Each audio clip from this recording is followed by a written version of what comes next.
आज हमारे बीच कई बहनें शुक्रिया अदा करने आई है।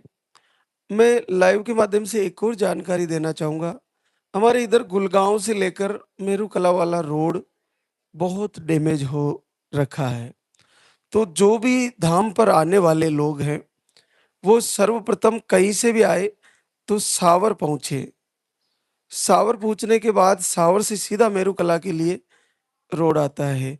वो ठीक रोड है, अच्छा है। तो आप पहले सावर पहुँचे, जहाँ से भी आ रहे हो सावर के लिए कोटा से आओ या अजमेर से आओ, आपको सावर ही वहां तक पहुंचना है। फिर वहां से आप अगर गाड़ी लेके आ रहे हो तो भी आप सावर पहुंचिए और सावर के बाद ही वहां से आप लोकेशन लगाइए तो मेरू कला और मेरू खुर्द आ जाएगा। क्योंकि ये रोड से काफी लोगों को नुकसान हो रहा है, ये डैमेज हो रखा है, इसमें टाइम लगेगा अभी साल भर तैयार होने में। तो आप सावर से होकर आए। तो आज हमारे बीच कई